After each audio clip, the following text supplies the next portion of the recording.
तो आइए बात करते हैं आपके सेकंड पार्ट की। पहले पार्ट के अंदर जितने भी क्वेश्चन थे उन सभी क्वेश्चंस को हमने बहुत अच्छे से कवर किया। अब यहाँ पे बात करते हैं आपके सेकंड पार्ट की। सेकंड पार्ट का ये रहा पहला क्वेश्चन आपकी स्क्रीन पर, जो कब पूछा गया था sir? SSC JEE morning shift 2018 में पूछा गया था।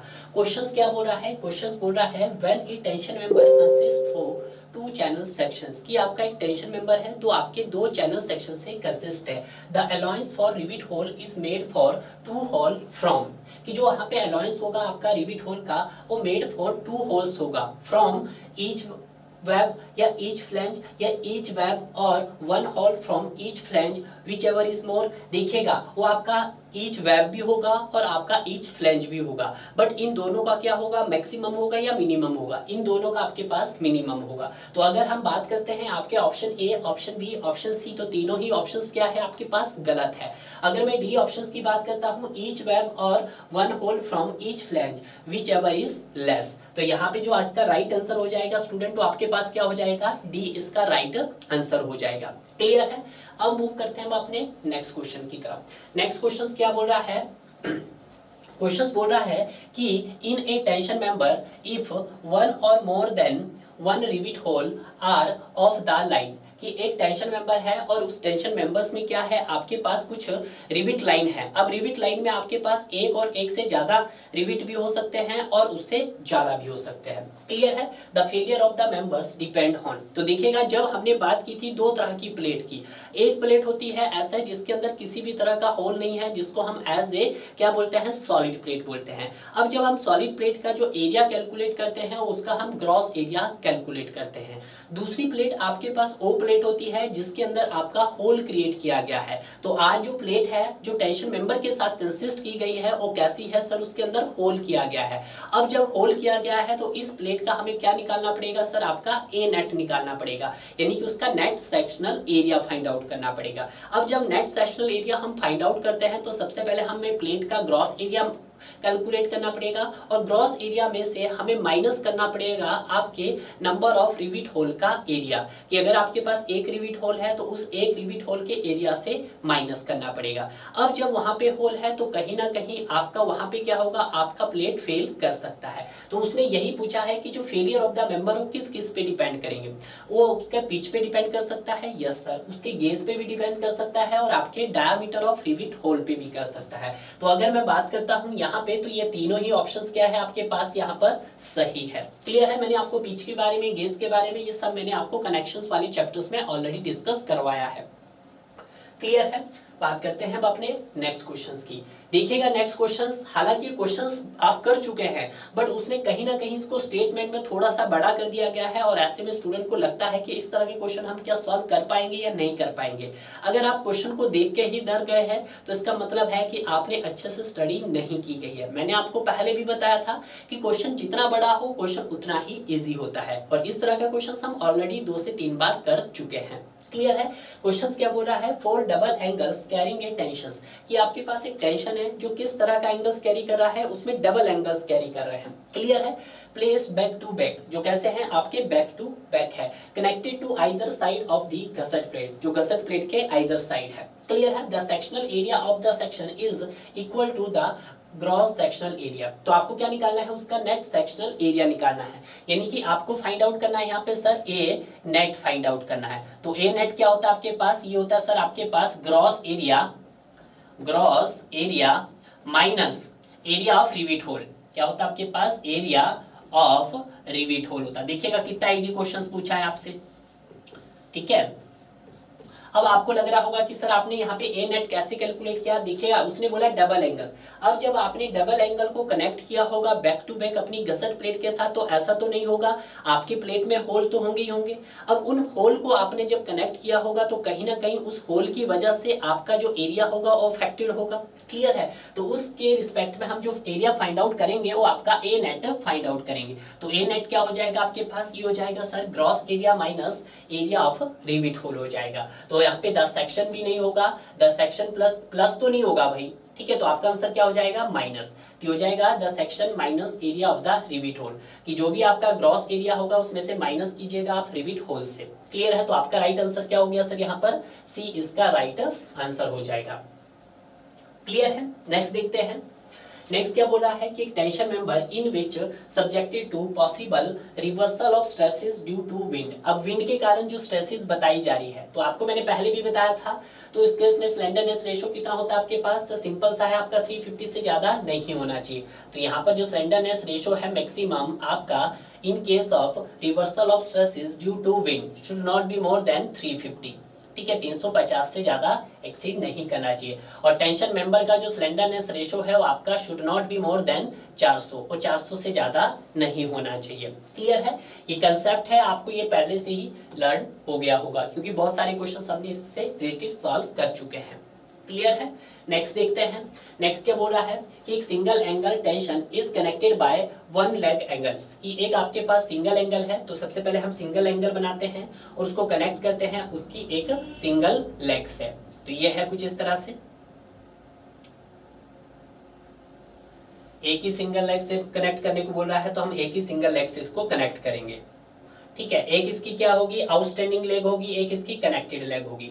ठीक है, तो इस केस में हम ए नेट फाइंड आउट कर सकते हैं। बिल्कुल सर, ए नेट आप फाइंड आउट कर सकते हैं। तो ए नेट क्या हो जाएगा आपके पास, A1 प्लस के A2 हो जाएगा। हम किसकी बात कर रहे हैं यहाँ पे, हम बात कर रहे हैं आपकी single angle connected one leg. तो हम बात कर रहे हैं single angle connected one leg.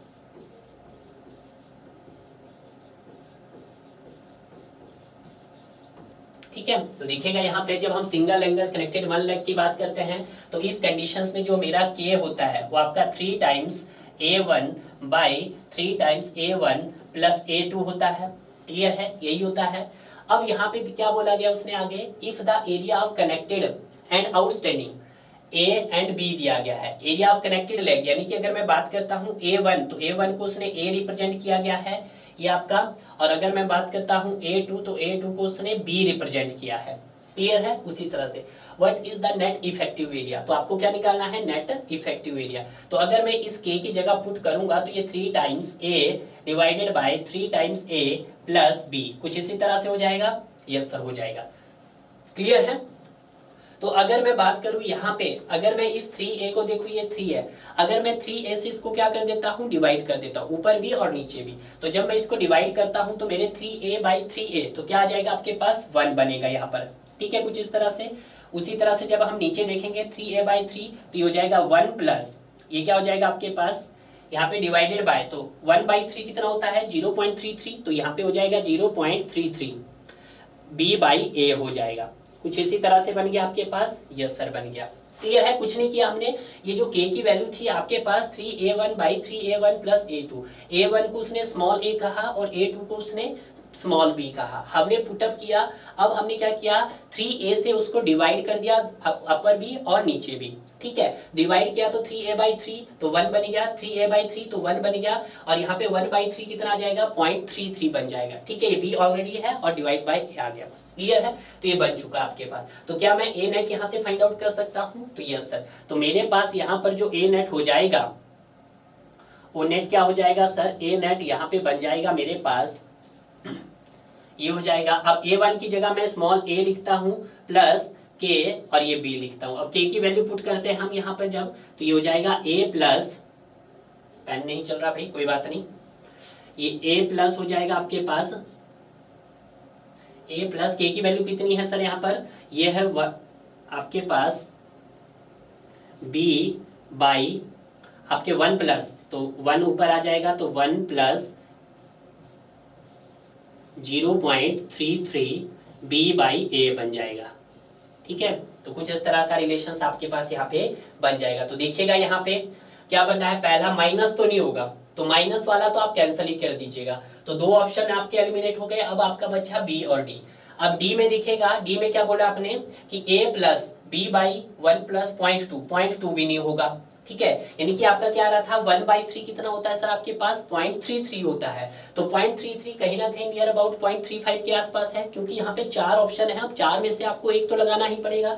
तो अगर मैं बात करता हूँ आपका सबसे क्लोजेस्ट जो ऑप्शन यहाँ पे होगा वो आपके पास क्या होगा सर, बी इसका राइट आंसर हो गया। यहाँ पे ये चीज समझना आपके लिए बहुत जरूरी है, क्योंकि उसने क्या बोला है, single angle connected one leg, कि जो आपका सिंगल एंगल है वो किससे कनेक्टेड है, आपका एक लेग से कनेक्टेड है। तो उस कंडीशन में आपका ए नेट हो जाता है A1 प्लस KA2, जिसमें हमारे पास जो K है कांस्टेंट फैक्टर है, जिसको हम फाइंड आउट करेंगे 3A1 by 3A2 plus A2 से।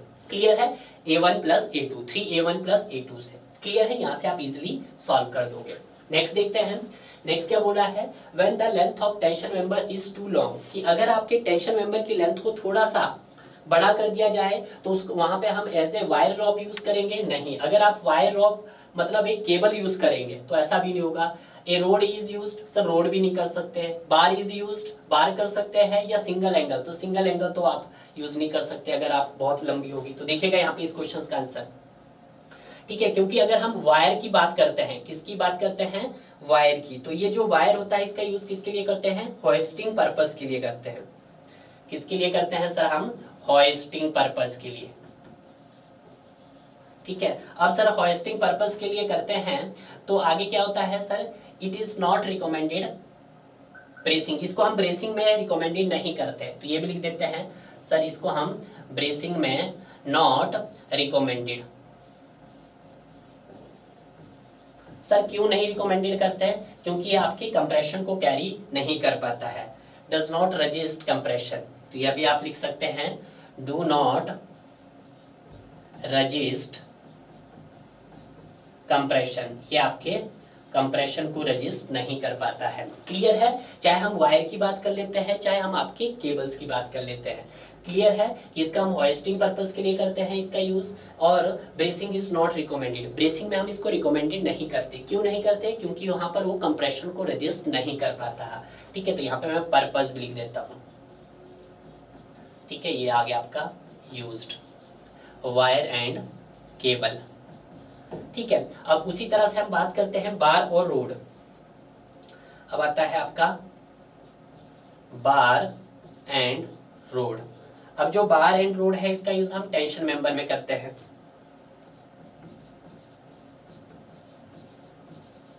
टेंशन मेंबर में करते हैं।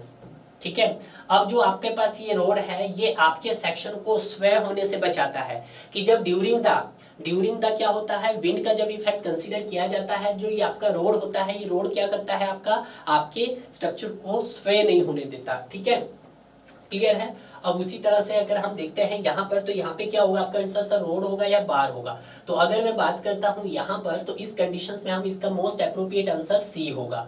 तो आपका राइट आंसर क्या हो गया सर, सी इसका राइट आंसर हो गया है। क्लियर है, नेक्स्ट देखते हैं। नेक्स्ट क्या है, the allowable stress in axial tension generally kept as less than if the thickness of the member is more than, कि आपके पास जो allowable stress in axial tension होता है वो कितना होता है, यानी कि सिग्मा AT की बात कर लो या सिग्मा AC की बात कर लो, axial in tension और axial in compression, axial in tension और axial in compression, तो इनकी जो वैल्यू होती है आपके पास 0.6 FY होती है। क्या होती है, 0.6 FY होती है। अगर ये क्या है, लेस है, तो उस कंडीशन में आपका thickness of member more than कितना होना चाहिए आपके पास, तो सर आपका 20 mm से ज्यादा होना चाहिए। ठीक है, तो thickness of the member is more than 20 mm, तो कितना होना चाहिए सर, 20 mm होना चाहिए। तो राइट आंसर क्या हो गया सर आपके पास, यहाँ पे बी इसका राइट आंसर हो गया है।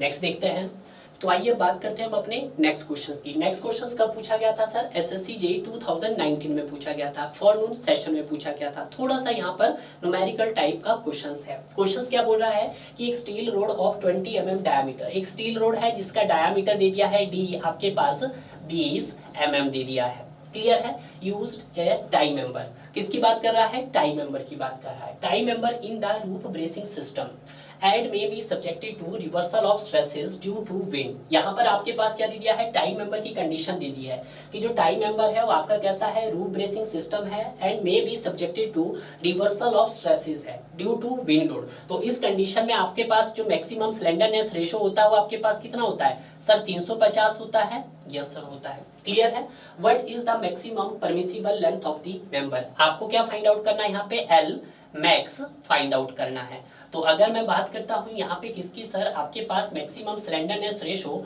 क्या होता है आपके पास, एल मैक्स बाई आपके पास आर मिनिमम होता है। आर मिनिमम बोले तो लीस्ट रेडियस ऑफ जायरेशंस। अगर मैं यहाँ पर आर मिनिमम कैलकुलेट करना चाहूँ तो आर मिनिमम क्या हो जाएगा आपके पास, स्क्वायर रूट आई बाई ए हो जाएगा। क्लियर है। तो अगर मैं बात करता हूँ आर मिनिमम के कैलकुलेशंस की, तो आई मोमेंट ऑफ इनर्शिया किसका आएगा आपका, स्टील रोड का आएगा। और स्टील रोड कैसा होता है आपके पास, सर्कुलर होता है। तो इसका क्या होगा मोमेंट ऑफ इनर्शिया आपके पास पाई बाई 64 इंटू डी की पावर 4। क्लियर है। और आपके पास एरिया क्या हो जाएगा, पाई बाई 4 इंटू डी का स्क्वायर हो जाएगा। क्लियर है। अब यहाँ पे जब हम पुटअप करेंगे वैल्यू को तो देखिएगा क्या आएगा, r minimum root pi by 64 into d, d कितना है 20 की power 4 divided by pi by 4 into आपके पास डी कितना है 20 का स्क्वायर। क्लियर है। सॉल्व करोगे तो यहाँ से आपके पास जो आएगा वो 5 mm के आसपास आएगा। क्लियर है। आप सॉल्व कर लीजिएगा। क्लियर है। तो अब यहाँ पे हम पुट कर सकते हैं, तो यहाँ पे जो मैक्सिमम स्लेंडरनेस रेशो था आपके पास वो मैं लिख सकता हूँ l max by r minimum, कुछ इसी तरह से लिख सकते हैं। Yes sir. तो यहाँ पे मैक्सिमम स्लेंडरनेस रेशो कितना होता है सर आपके पास 350 होता है, और ये आपके पास एल मैक्स हो गया है, और आर मिनिमम कितना है सर आपके पास 5 है। तो यहाँ पे जो मैं एल मैक्स फाइंड आउट कर दूंगा, जो लेंथ मुझे फाइंड आउट करनी वो मेरे पास आ जाएगी 350 इंटू 5। सॉल्व करेंगे आप इसको, 5 5 जा 25, 5 3 जा 15 17, तो कितना आ जाएगा आपके पास 1750 mm आ जाएगा। क्लियर है। तो देखिएगा यहाँ पे 2000 mm भी नहीं रहेगा, 3000 भी नहीं रहेगा, 2500 भी नहीं रहेगा। तो आपका राइट आंसर क्या बन जाएगा यहाँ पे सर, इसका सी इसका राइट आंसर बन जाएगा। क्लियर है। थोड़ा सा इस क्वेश्चंस को ध्यान से कवर कीजिए, क्योंकि हो सकता है ये क्वेश्चंस आपका दोबारा भी पूछा जा सकता है। क्लियर है। नेक्स्ट देखते हैं। नेक्स्ट क्या बोल रहा है, नेक्स्ट बोल रहा है कि as per IS 800 2007 what should be the maximum slenderness ratio for the tension member. आपको क्या बताना है, मैक्सिमम स्लेंडरनेस रेशो बताना है tension member in which reversal of stresses due to load other wind or seismic forces occur. तो उस condition में आपका कितना होता है स्लेंडरनेस रेशो। क्लियर है। तो ये भी आप ऑलरेडी कर चुके हैं। तो इस कंडीशन में स्लेंडरनेस रेशो, जो मैक्सिमम स्लेंडरनेस रेशो है आपका, वो should not be more then 180 से ज़्यादा नहीं होना चाहिए। तो आपका आंसर हो गया ए। और जो मैक्सिमम स्लेंडरनेस रेशो होता है आपका टेंशन मेंबर में, वो should not be more then 400, वो 400 से ज़्यादा नहीं होना चाहिए। क्लियर है। नेक्स्ट देखते हैं। नेक्स्ट देखिएगा, फिर से क्वेश्चन आपका रिपीट हो चुका है। ये क्वेश्चन भी आपका फॉरनून सेशंस में ही पूछा गया था, नहीं SSC JEE फॉरनून शिफ्ट में पूछा था, और यहाँ पे भी ये मॉर्निंग शिफ्ट में पूछा था।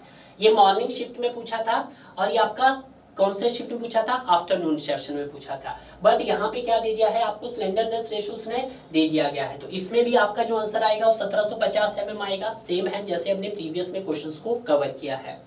क्लियर है। नेक्स्ट देखते हैं, Which of the following is not made of failure in tension member, कि जो आपका जो टेंशन मेंबर है वो किस किस में फेल हो सकता है। ऑब्वियसली बात है, नेट सेक्शन रप्चर में भी फेल हो सकता है, यस सर, क्रॉस सेक्शन में भी हो सकता है, और आपका ब्लॉक शेयर फेलियर भी हो सकता है। बट लोकल बकलिंग नहीं होती है, क्योंकि जो लोकल बकलिंग का जो फेलियर क्राइटेरिया आता है वो आपका कंप्रेशन मेंबर में आता है। इसमें आता है सर आपका कंप्रेशन मेंबर के अंदर आता है। क्लियर है। नेक्स्ट देखते हैं। नेक्स्ट क्या बोल रहा है, 4.6 टाइप ऑफ बोल्ट कन्फॉर्मिंग। यहाँ पे बोल्ट दिया है, बोल्ट कितना दिया है 4.6। तो यहाँ से आप क्या निकाल सकते हैं, एक अल्टीमेट स्ट्रेंथ निकाल सकते हैं और एक आप यील्ड स्ट्रेंथ निकाल सकते हैं। तो अगर मैं यहाँ से अल्टीमेट स्ट्रेंथ फाइंड आउट करना चाहूँ तो पहले मैं कौन सी स्ट्रेंथ सर, अल्टीमेट स्ट्रेंथ।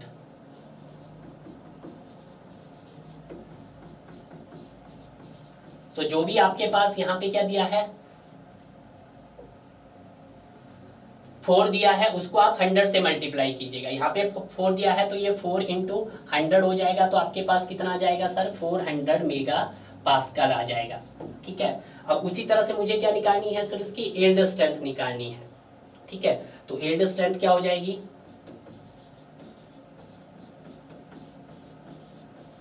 तो जो यील्ड स्ट्रेंथ हो जाएगी आपके पास, देखिएगा यहाँ पे 0.6 है, तो यहाँ पे आप 0.6 इंटू जो भी अल्टीमेट स्ट्रेंथ आई है, तो उसको अल्टीमेट स्ट्रेंथ कितनी आई 400 आई, तो इसको कितनी आ गई सर यहाँ पर, ये 240 मेगा पास्कल।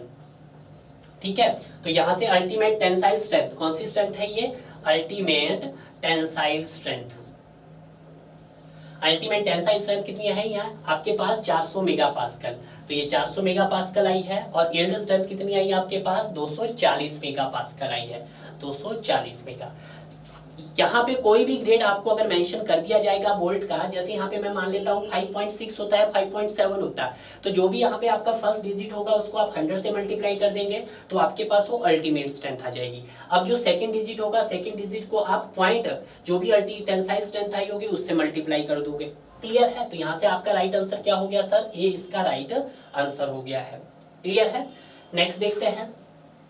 नेक्स्ट भी देखिएगा क्वेश्चंस क्या बोला है? According to IS 800/2007 what is the maximum permissible effective slenderness ratio for tension member in which reversal of direct stresses occurs due to the load other than wind or seismic load? तो इस condition में आपका slenderness ratio कितना होना चाहिए sir? Maximum 180 से ज्यादा नहीं होना चाहिए। क्लियर है? तो यहाँ पे भी आपका राइट आंसर क्या हो जाएगा सर? डी इसका राइट आंसर हो जाएगा।